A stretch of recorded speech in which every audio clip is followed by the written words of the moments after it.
Hello friends, எல்லாருக்கும் வணக்கம். Next lesson பார்த்தீங்க அப்படின்னா தமிழக கல்வி வரலாறு. இந்த லெசன் தான் பார்க்க போகிறோம். இதில் பார்த்தீங்க அப்படின்னா தமிழ் இலக்கியங்களில் கல்வி, சமண பௌத்த பள்ளிகள், மரபு வழி கல்வி முறைகள், அப்புறம் தமிழ்நாட்டில் ஐரோப்பியர்களின் கல்வி பணி. இந்த டாப்பிக்கில் இருக்கக்கூடிய இம்பார்ட்டன்ட் பாயிண்ட்ஸ் தான் பார்க்க போகிறோம். வாங்க வீடியோக்குள்ளே போகலாம். கல்வியின் முதன்மை நோக்கம் என்ன அப்படின்னு பார்த்தீங்கன்னா, தனி மனிதனை சமுதாயத்துக்கு ஏற்றவாறு மாற்றுதல். இதுதான் கல்வியோட முதன்மை நோக்கமாக இருந்திருக்கு.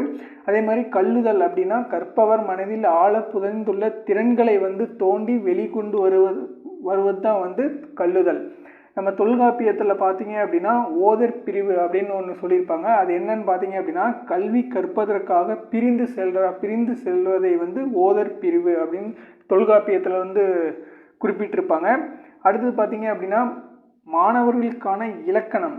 இலக்கண நூல்கள் என்ன அப்படின்னா தொல்காப்பியம், நன்னூல். அதுக்கப்புறமேட்டு பார்த்தீங்கன்னா நம்ம புறநானூறு பாடலில் என்ன சொல்லியிருப்பாங்க அப்படின்னா, நம்ம ஆசிரியரிடம் மாணவர்கள் கல்வி கற்றதை குறிப்பிட்டிருப்பாங்க. அது எப்படின்னு பார்த்தீங்கன்னா, பொருள் கொடுத்தும் தொண்டு செய்தும் ஆசிரியரிடம் மாணவர்கள் கல்வி கற்றனர்.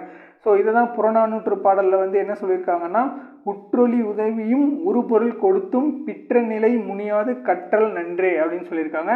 அடுத்தது சங்க காலத்தில் குடும்பம், அரசு, சமூகம் இந்த மூணு நிலைகளுமே சிறந்து விளங்கணும், அதாவது சிறப்பினை பெறணும் அப்படின்னா அதுக்கு முக்கியமாக கல்வி தேவை அப்படிங்கிறத உணர்ந்தாங்க. அடுத்தது நம்ம மாணிக்கனாருடைய கருத்து என்ன அப்படின்னு பார்த்தீங்கன்னா, சங்க காலத்தில் தமிழ் ஆட்சி மொழி, பயிற்று மொழி, வணிகம், சமயம் போன்ற எல்லா துறையிலும் பொது மொழியாக விளங்கி வந்தது.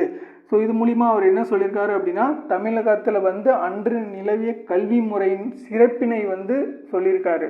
தமிழகத்தில் அப்போ கல்வி முறையில் சிறப்பு அவர் எடுத்து சொல்லியிருக்காரு. அடுத்து பார்த்தீங்க அப்படின்னா பலர் கூடி விவாதிக்கும் அவை, அந்த அவை பார்த்தீங்க அப்படின்னா சங்கம் அப்படின்னு சொல்கிறாங்க. நம்ம சங்க காலத்தில் கற்பித்தல் பணியை தமிழகத்தில் பண்ணிக்கிட்டு இருந்திருக்காங்க. அதை எப்படி பார்த்தீங்க அப்படின்னா, ஒரு மன்றம், சான்றோர் அவை, அரங்கோர் அவையம், அப்புறம் சமண பள்ளி, பௌத்த பள்ளி, இந்த மாதிரி ஒரு அமைப்பு மூலிமா நம்ம சங்க காலத்தில் கற்பித்தல் பணி தமிழகத்திலிருந்து செஞ்சிட்டு இருந்திருக்காங்க. அடுத்து மன்னர் ஆட்சி காலத்தில் போர் பயிற்சிகளை தருவதும் முக்கியமான ஒரு கல்வியாக கருதப்பட்டது. நெக்ஸ்ட் பார்த்தீங்க அப்படின்னா நம்ம கற்பிக்கும் ஆசிரியர். கற்பிக்கும் ஆசிரியர்களை 3 வகையாக சொல்லியிருந்தாங்க. அதாவது கணக்காயர், ஆசிரியர், குறவர் அப்படின்னு. அதே மாதிரி கற்ற மாணவர்களை மூன்று வகையாக சொல்லியிருப்பாங்க.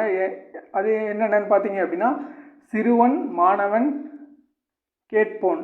இந்த மாதிரி கற்ற மாணவர்களை 3 டைப்ஸாகவும், அதே மாதிரி கற்பிக்கும் ஆசிரியரை 3 வகையாகவும் குறிப்பிட்டிருப்பாங்க. அது மட்டும் இல்லாமல் கல்வி கற்கப்படும் இடம் இருக்கு இல்லையா, அந்த இடத்தை பார்த்தீங்க அப்படின்னா ஒவ்வொரு நூலில் ஒவ்வொரு பேர் வச்சுருப்பாங்க அந்த இடத்துக்கு. இப்போ பெரிய திருமொழி அந்த நூலில் பார்த்தீங்க அப்படின்னா பள்ளி அப்படின்னு பேர் வச்சுருப்பாங்க. அடுத்து திவாகரன் நிகண்டு நூலில் அந்த கல்வி கற்பிக்கும் இடத்தை ஓதும் பள்ளி அப்படின்னு அந்த பேர் வச்சுருப்பாங்க. அடுத்து சீவக சிந்தாமணியில் கல்லூரி அப்படின்னு ஒரு பேர் வச்சுருப்பாங்க. ஒவ்வொரு நூலில் அந்த கல்வி கற்பிக்கப்படும் இடம் இருக்கு இல்லையா, அதை ஒவ்வொரு நேம் சொல்லியிருப்பாங்க. அடுத்தது சமண சமய தலையாய அரங்குகள். இது கல்வி, மருந்து, உணவு, அடைக்கலம். அடுத்தது பார்த்தீங்க அப்படின்னா நம்ம பள்ளியை இன்னொரு பொருள், அதாவது பள்ளிக்கு இன்னொரு மீனிங் என்ன இருக்குன்னு பார்த்தீங்கன்னா படுக்கை அப்படின்னு இருக்கும். படுக்கையின் மீது மாணவர்கள் அமர்ந்து கற்றதால் அதனால தான் அது பள்ளிக்கூடம், அதாவது அல்லது கல்விக்கூடம் அப்படின்னு பேர் வந்தது அப்படின்னு சொல்லியிருப்பாங்க. அடுத்து சமண பள்ளி மாணவர்கள் தங்கள் ஆசிரியர்களுக்கு எடுத்த படுக்கையை பற்றி திருச்சி மலைக்கோட்டையிலும் கழுகுமலை கல்வெட்டுகளையும் குறிப்பிட்டிருப்பாங்க. திருச்சி மலை கோட்டையிலையும் கழுகுமலை கல்வெட்டுகள்லையும் பார்த்தீங்கன்னா நம்ம சமணப்பள்ளி மாணவர்கள் தங்கள் ஆசிரியர்களுக்கு எடுத்த படுக்கையை பற்றி குறிப்பிட்டிருப்பாங்க. அடுத்து சமண பெண் ஆசிரியர்கள் பார்த்தீங்க அப்படின்னா வந்தவாசி வேடல். இவங்க 500 மாணவர்களுக்கு கல்வி கற்பித்தார். அதே மாதிரி பட்டின குரத்தி அவங்க என்ன பண்ணியிருப்பாங்கன்னா விழாப்பாக்கத்தில் சமண பள்ளி ஒன்று நிறுவினிருப்பாங்க. அடுத்தது பார்த்தீங்கன்னா சமண பெண் பள்ளிகளும் நிறையா கொண்டு வந்திருப்பாங்க. ஸோ அடுத்தது பார்த்திங்கன்னா சமண கருத்துக்கள் விவாதிக்கும் இடம். ஸோ இந்த இடம் பார்த்தீங்க அப்படின்னா என்னன்னு சொல்லுவாங்க, அந்த இடத்துக்கு நேம் வந்து என்ன சொல்லியிருப்பாங்க அப்படின்னா பட்டி மண்டபம்னு சொல்லியிருப்பாங்க.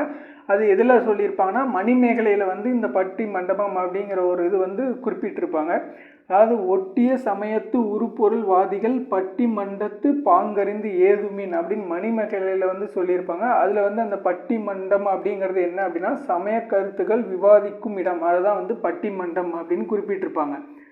அடுத்து காஞ்சிபுரத்தில் வந்து பௌத்த பல்கலைக்கழகம் தங்கி சிறப்புரை ஆற்றியவர் யார் அப்படின்னு பார்த்தீங்கன்னா சீன பயணி யுவான்ஸ்வாங்.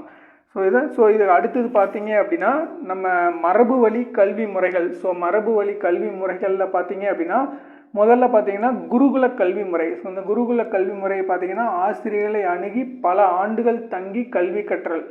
அதாவது அங்கே ஆசிரியர் ஒரு இருப்பிடத்திலே வந்து பல ஆண்டுகள் தங்கி அவருக்கிட்டே வந்து கல்வி கற்றல் தான் வந்து குருகுல கல்வி முறை.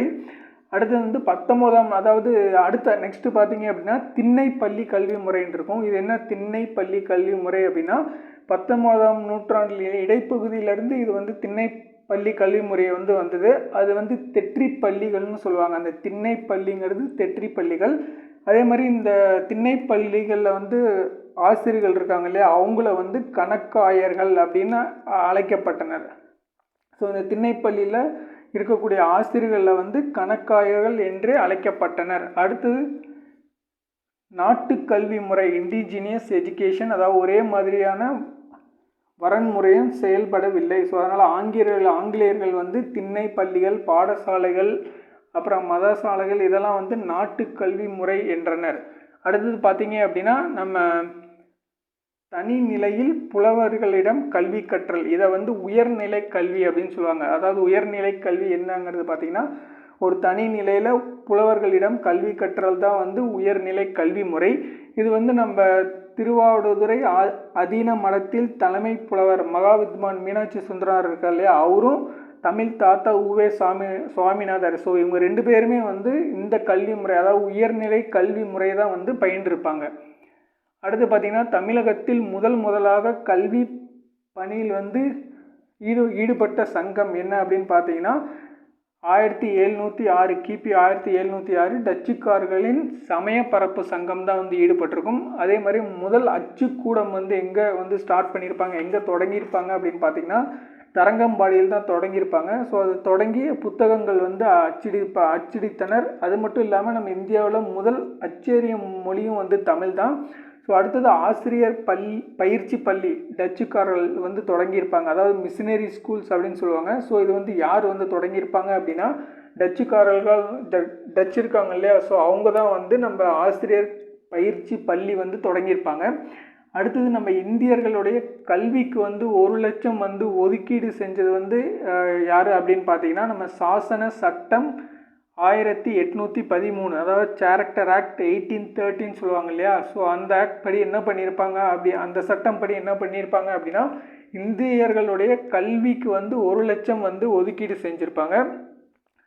அதுக்கப்புறம் பார்த்தீங்கன்னா மேற்கத்திய கல்வி முறை அப்புறம் ஆங்கில கல்வி முறை, இது 2யுமே வந்து மேற்கத்திய வாதிகள் அப்படின்னு சொல்லி, அதாவது இது 2யும் பயின்றவர்களை வந்து மேற்கத்திய வாதிகள்னு சொல்கிறாங்க.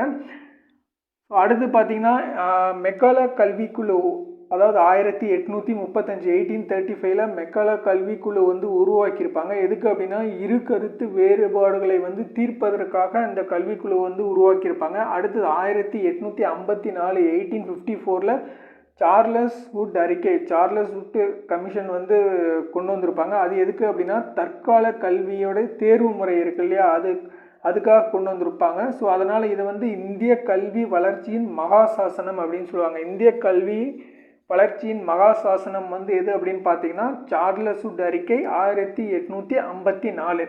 ஸோ அடுத்தது 1882 1882 வந்து ஹண்டர் கமிஷன், அதாவது ஹண்டர் கல்வி குழு. இது எதுக்கு அப்படின்னு பார்த்தீங்கன்னா சீருடை முறை, தாய்மொழி வழி கல்வி, புதிய பள்ளிகளை தொடங்கி நடத்தும் பொறுப்பை வந்து தனியாருக்கு வழங்க பரிந்துரை. ஸோ இந்த மாதிரி சில அம்சங்கள்லாம் வச்சு இந்த ஹண்டர் கல்விக்குழு, Hunter commission, Hunter education commission எப்போனா 1882 1882 கொண்டு வந்திருப்பாங்க.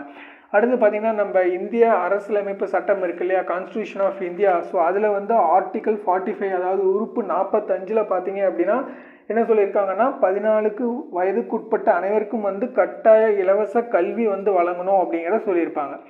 ஸோ அவ்வளோதான் ஃப்ரெண்ட்ஸ். ஸோ இந்த லெசனில் பார்த்தீங்க அப்படின்னா இவ்வளோ தான் வந்து இருக்குது. ஸோ இதை தவிர வேறு எதுவும் வந்து இந்த லெசனில் வந்து இம்பார்ட்டன்ஸ் கிடையாது. சரிங்களா?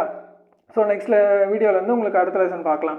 இந்த வீடியோ பிடிச்சிருந்தது அப்படின்னா லைக் பண்ணுங்கள், ஷேர் பண்ணுங்கள், சப்ஸ்கிரைப் பண்ணுங்கள், மறக்காமல் பெல் ஐக்கான் வந்து கிளிக் பண்ணிக்கோங்க. அப்போ தான் நான் வீடியோஸ் போட உங்களுக்கு நோட்டிஃபிகேஷன்ஸ் வரும். ஸோ எங்கள் வீடியோஸ்லாம் பிடிச்சிருந்ததுன்னா ஷேர் பண்ணுங்கள். தேங்க்யூ.